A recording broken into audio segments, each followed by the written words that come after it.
স্বার্থ দিয়ে গড়া সম্পর্ক সর্বদা বেদনা হয়ে ফিরে আসে। নিবিড়ের কাহিনী এর দৃষ্টান্ত।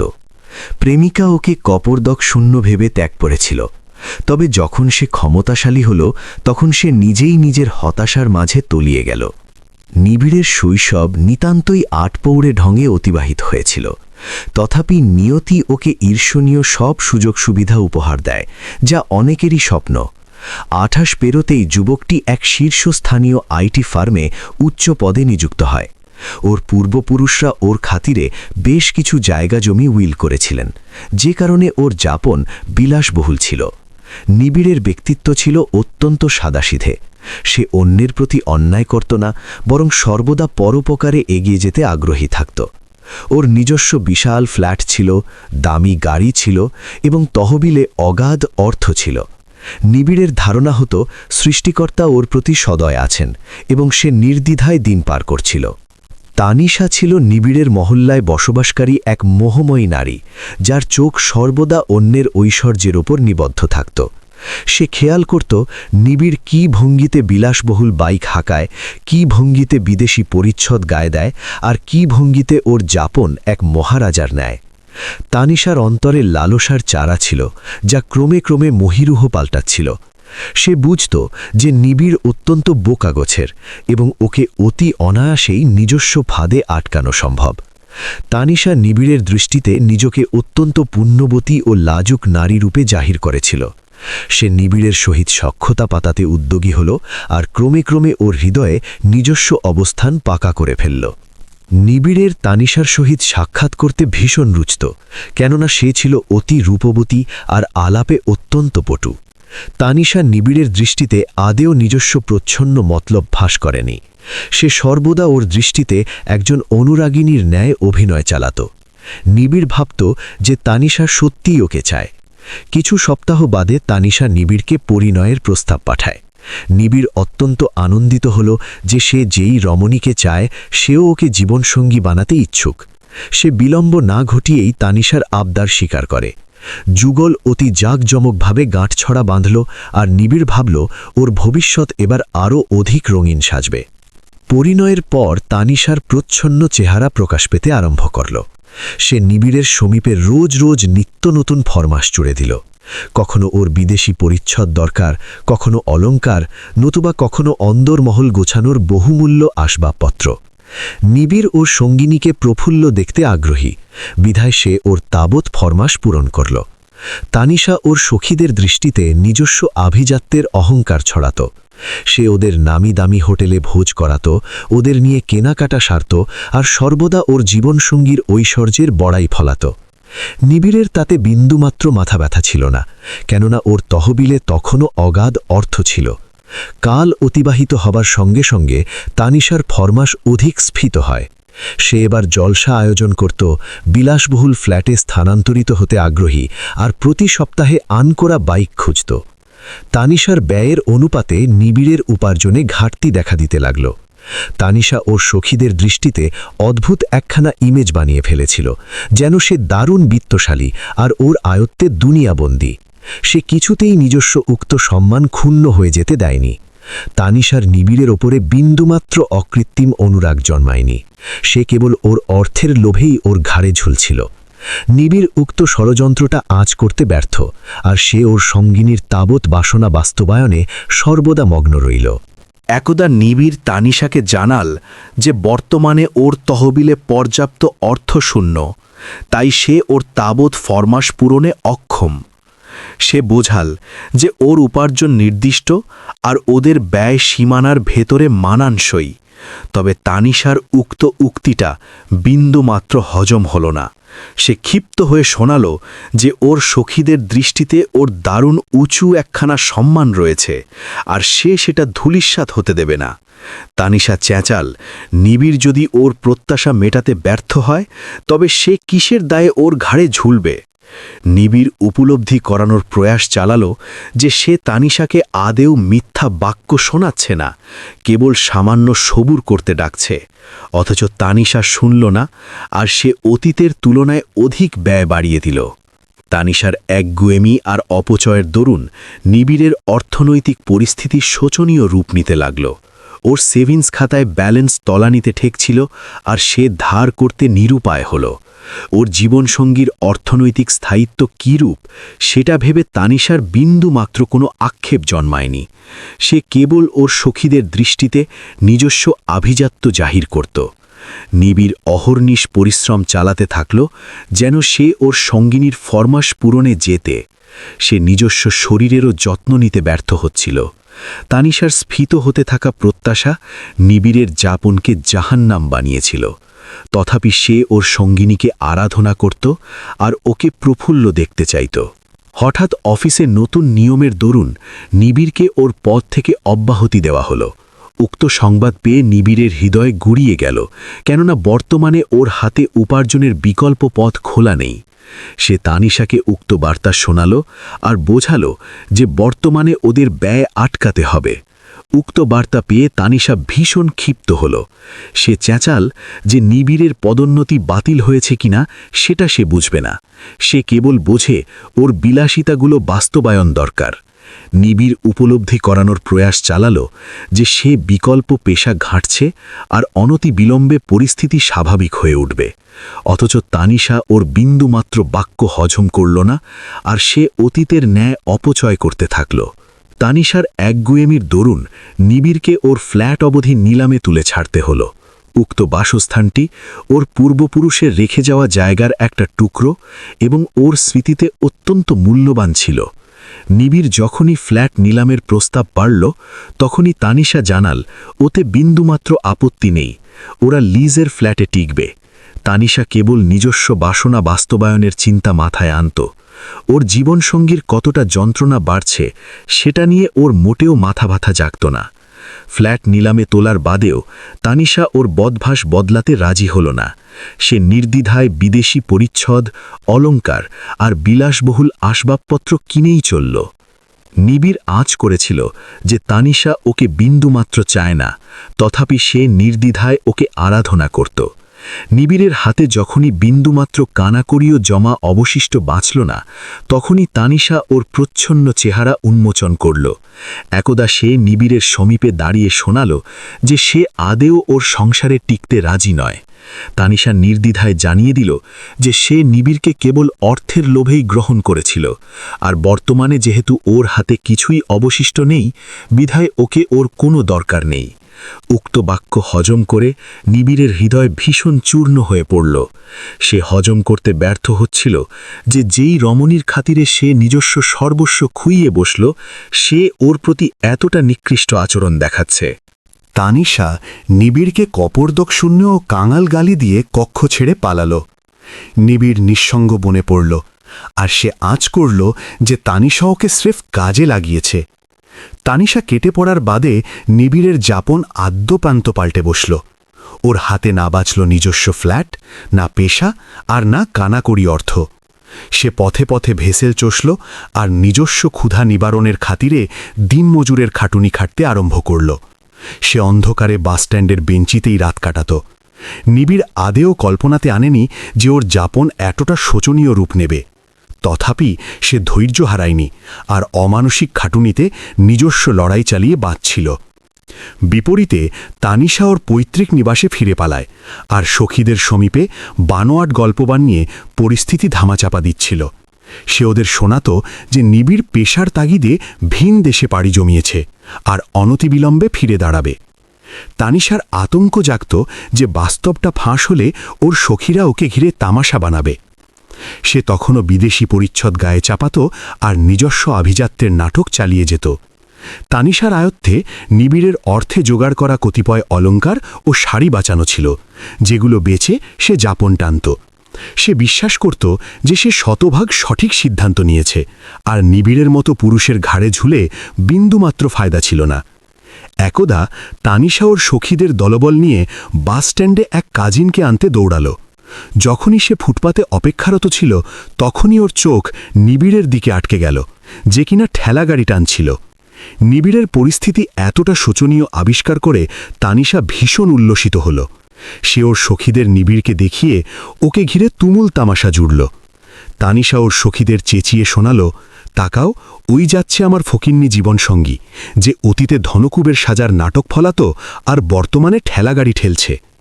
সখীরাও নিবিড়কে ঘিরে উপহাসে মাতল আর তানিশাকে বাহবা দিল যে সে যথোপযুক্ত লগ্নে ওকে তাড়িয়েছে।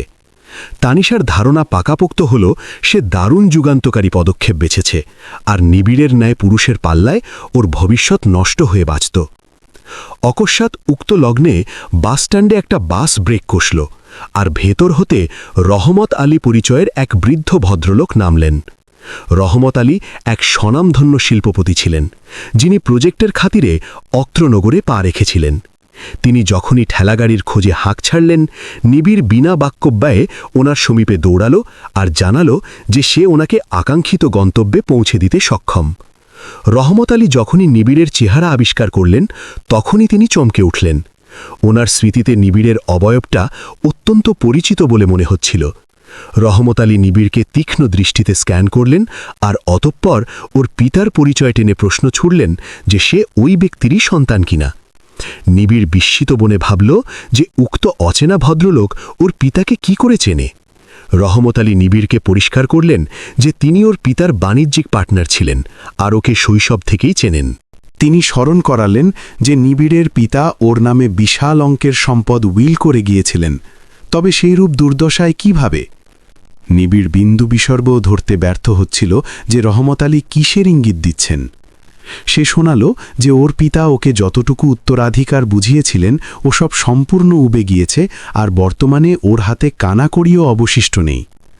নিবিড় যখনই ওর আদ্যপান্ত ট্র্যাজেডি বয়ান করল যে কি ভঙ্গিতে তানিশা ওকে দেউলিয়া বানিয়েছে আর অবশেষে তাড়িয়ে কেটে পড়েছে, তখনই রহমত আলী অট্টহাসি হাসতে শুরু করলেন।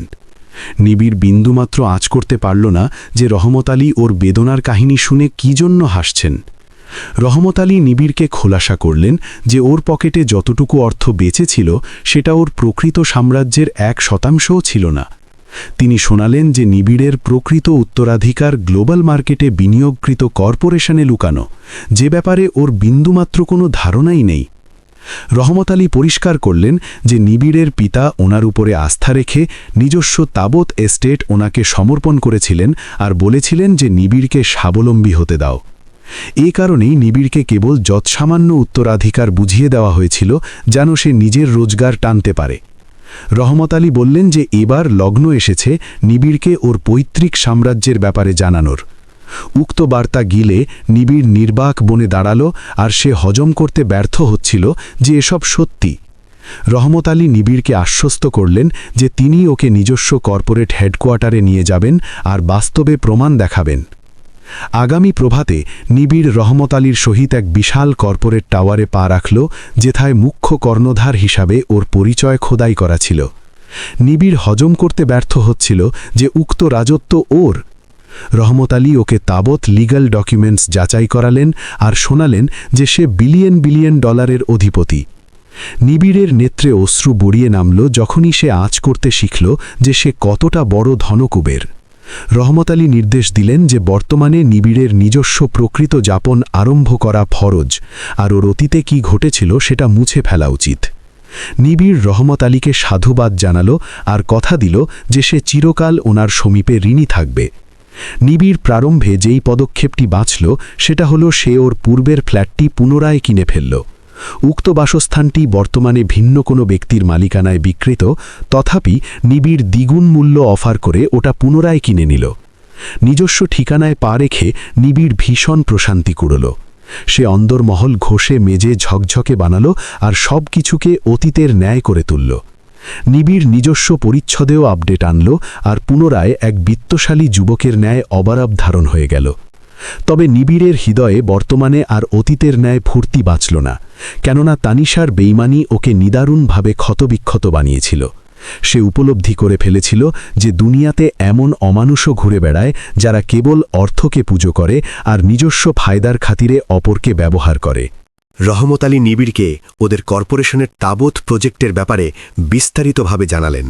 নিবিড় আবিষ্কার করল যে ওর পিতা কতটা বিশাল একখানা বাণিজ্যিক রাজত্ব তৈরি করেছিলেন, যেটা এখন ওর। নিবিড় রহমত আলীকে শোনাল যে সে ধাপে ধাপে তাবৎ স্কিল রপ্ত করতে ইচ্ছুক আর ওর পিতার রাজত্বকে শিখরে নিয়ে যেতে চায়। রহমত আলী নিবিড়ের আবদার মাথা পেতে গ্রহণ করলেন আর ওকে ইন্ডাস্ট্রির তাবৎ কৌশল সম্পর্কে তালিম দিতে শুরু করলেন। নিবিড় অত্যন্ত তীক্ষ্ণ বুদ্ধির অধিকারী আর সে অতি দ্রুতই সবকিছু শিখে নিল। কিছু সপ্তাহের ব্যবধানে নিবিড় একজন স্বনামধন্য শিল্পপতি হিসেবে আত্মপ্রকাশ করল আর ওর কর্পোরেশনের প্রত্যেক কর্মী ওকে সমীহ করতে শুরু করল। নিবিড় নিজস্ব অমানসিক খাটুনিতে ফার্মকে অধিক শিখরে নিয়ে গেল। নিবিড়ের অর্জনের চমক ক্রমে ক্রমে তামাম নগরে রটে যেতে থাকল। সে বর্তমানে এক নামকরা ধনকুবের, যাকে নিয়ে নিউজ পেপারে ও গণমাধ্যমে খবর আসতেই থাকত। নিবিড় ও সাম্রাজ্যের বিস্তার ঘটাল আর আনকোরা এরিয়ায় ওর রাজত্ব কায়েম করল। ওর পকেটে বর্তমানে অতীতের তুলনায় দ্বিগুণ অর্থ এবং যশ ছিল। তবে নিবিড় আর অতীতের ন্যায় সাদাসিধে ছিল না। তানিশার বেইমানি ওকে শিক্ষা গিলিয়েছিল যে দুনিয়াতে কীরূপ মানুষ থাকে। নিবিড় বর্তমানে অত্যন্ত হিসেব কষে পদক্ষেপ বাঁচত আর কোনো ব্যক্তির ওপর সহজে আস্থা রাখত না। সে নিজস্ব আশেপাশে কেবল তাদেরই রাখত যারা বিশ্বস্ত প্রমাণিত এবং ওর সাথে বিশ্বস্ততার সাথে কাজ করত। নগরে একখানা বিশাল কর্পোরেট সংবর্ধনা জলসার শিডিউল নির্ধারণ করা হয়েছিল, যেথায় স্বনামধন্য আইকনদের পুরস্কৃত করা হবে। উক্ত ইভেন্টে নিবিড়কেও চিফ টেস্ট রূপে দাওয়াত পাঠানো হয়েছিল। উক্ত মেগা ইভেন্টটি গুণ্যনগরের সর্ববৃহৎ জমায়েত, যেথায় লাখো লাখো দর্শক উপস্থিত হতে যাচ্ছিল। জলসার ডেকোরেশন পুরোদমে এগুচ্ছিল আর নগরের তাবৎ বিলিয়নিয়ার ও ক্ষমতাবান ব্যক্তিরা এতে পা রাখতে যাচ্ছিলেন। নিবিড় বুঝত যে উক্ত দিনটি ওর কেরিয়ারে একখানা মোড় ঘোরানো অধ্যায় আনবে, কেননা তথায় সে নিজস্ব অর্জনের উদযাপন করতে পারবে। সে জলসার খাতিরে একখানা বহুমূল্য ব্লেজার বানালো আর নিজস্ব গ্রুমিং সারল। নিবিড়ের কল্পনাতেও আসেনি যে উক্ত ইভেন্টে অদ্ভুত এমন ঘটনা ঘটতে চলেছে যা ওর ভবিষ্যৎকে পুনরায় বদলে দেবে। জলসার লগ্নে নগরের তাবৎ ক্ষমতাবান আইকনরা উপস্থিত ছিলেন। তানিশাও ও সখীদের দলবল নিয়ে উক্ত ইভেন্টে তা রেখেছিল, কেননা ওর কোনো সখীর জীবনসঙ্গীকেও কোনো মেডেল দেওয়া হবে। তানিশা একখানা নজরকাড়া লেহেঙ্গা চাপিয়েছিল আর সে তখনও ওর সখীদের দৃষ্টিতে বিলিয়নিয়ার্স হাজার নাটক ফলাচ্ছিল। সে ওর দলবলকে শোনাচ্ছিল যে ওর আনকোরা বয়ফ্রেন্ড চরম ধনকুবের আর অত্যন্ত অনতিবিলম্বে সে ওকে জীবনসঙ্গী করতে চলেছে। তানিশার সখীরা ওর গালগল্পে আস্থা রাখছিল, কেননা সে তখনও বিদেশি ব্র্যান্ড পরত। তানিশার ধারণা পাকাপোক্ত হচ্ছিল সে নিবিড়কে তাড়িয়ে দিয়ে শতভাগ সঠিক সিদ্ধান্ত নিয়েছে আর বর্তমানে ওর যাপন অধিক বিলাসবহুল হবে। জলসা আরম্ভ হল আর স্টেজে সিরিয়াল মেনে তাবৎ মেডেল জয়ীদের আহ্বান করা হচ্ছিল। তানিশা ওর দলবলের সহিত অডিয়েন্স গ্যালারিতে গা এলিয়ে ইভেন্ট দেখছিল। যখনই মুখ্য মেডেল বিতরণের লগ্ন ঘনাল, তখনই উপস্থাপক মাইকে চেঁচালেন যে চলতি সেশনের সর্ববৃহৎ কর্পোরেট মেডেল নিবিড় লুটছে, যে কিনা অত্র নগরের সর্বোচ্চ আইডল উদ্যোক্তা। উক্ত ডাক হজম করে তানিশার অ্যান্টেনা সজাগ বনে গেল, কেননা ওটা তো ওর সাবেক জীবনসঙ্গীর নাম ছিল। সে ওর সখীদের শোনাল যে সম্ভবত ভিন্ন কোনো নিবিড় হাজির, কেননা ওর প্রাক্তন তো রিক্সা চালক। তবে যখনই স্টেজে স্পটলাইট পড়ল আর নিবিড়কে আবিষ্কার করা গেল, তখনই তানিশার নেত্র ছানা বড়া ওঠার জোগাড় হল। সে হজম করতে ব্যর্থ হচ্ছিল যে ওটাই ওই নিবিড় যাকে সে ছেড়ে এসেছিল। নিবিড় স্টেজে পৌঁছাল আর ওকে মেডেল দেওয়া হলো। ওকে চরম উল্লসিত লাগছিল আর সে নিজস্ব অর্জনের খাতিরে দর্শককে কৃতজ্ঞতা শোনাল। নিবিড় ওর স্পিচে শোনাল যে কেরিয়ারে জোয়ার ভাটা হানা দিতেই পারে, তবে হার মানা উচিত নয়। সে শোনাল বহু ক্ষেত্রে বেঈমানরা কেবল সুসময়ে আমাদের ছায়ায় বাঁচে, অথচ দুর্যোগের লগ্নে ছেড়ে চলে যায়। নিবিড়ের উক্তিগুলো তানিশার মগজে আঘাত হানছিল, কেননা সে আঁচ করেছিল যে নিবিড় বাক্যগুলো ওকে টার্গেট করেই বলছে।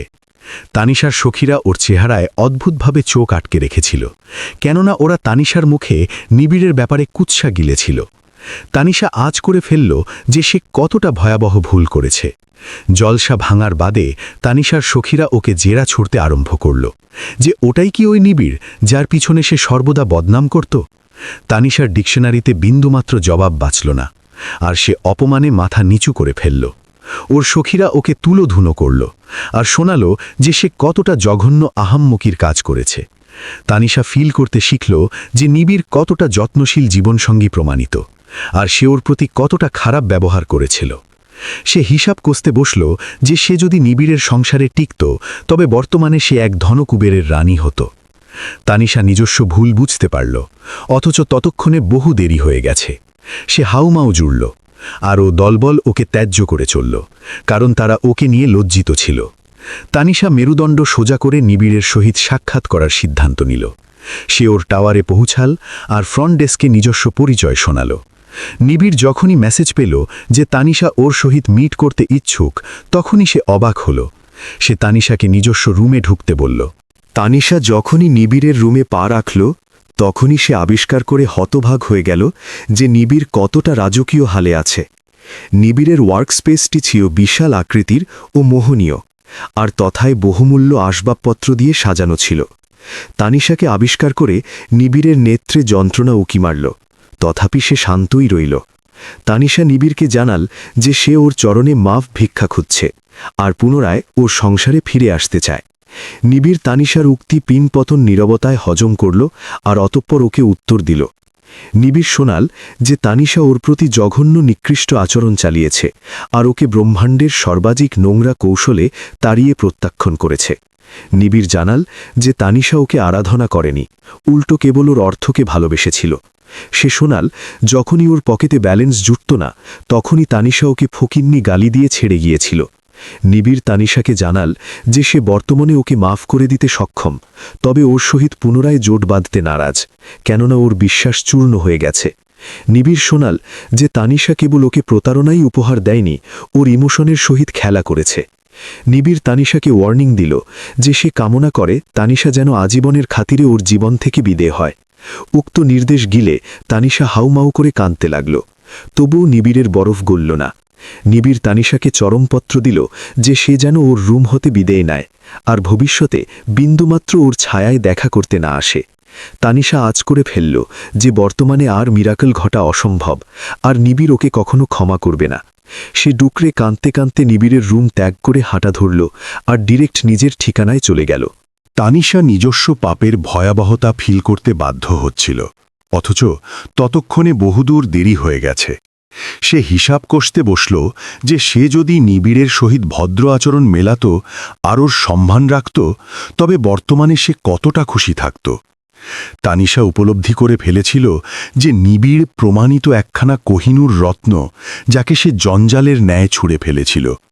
সে নিজস্ব সখীদের ছায়ায় পা রাখতেও অপমান কুড়োচ্ছিল, কেননা তামাম মহল্লা আজ করে ফেলেছিল যে সে কতটা জঘন্য বোকামি করেছে। তানিশার যাপনে অমানিসা গ্রাস করেছিল, আর সে রোজ রোজ নিজস্ব পাপের স্মৃতি হাতড়ে কাঁদতে থাকত। নিবিড় নিজস্ব যাপন আনকরা ঢঙে শুরু করল। সে তানিশার বেইমানি হতে শিক্ষা গিলল যে দুনিয়াতে কিরূপ অমানুষ বিচরণ করে, আর সে প্রতিজ্ঞা বাঁধল যে সে বর্তমানে কেবল নিজস্ব কেরিয়ারের শিখরেই মনোযোগ দেবে। নিবিড়ের ফার্ম সময়ের চক্করে অধিক শিখরে পৌঁছাতে থাকল, আর সে অত্র নগরের সর্বোচ্চ আইডল ব্যবসায়ী হয়ে উঠল।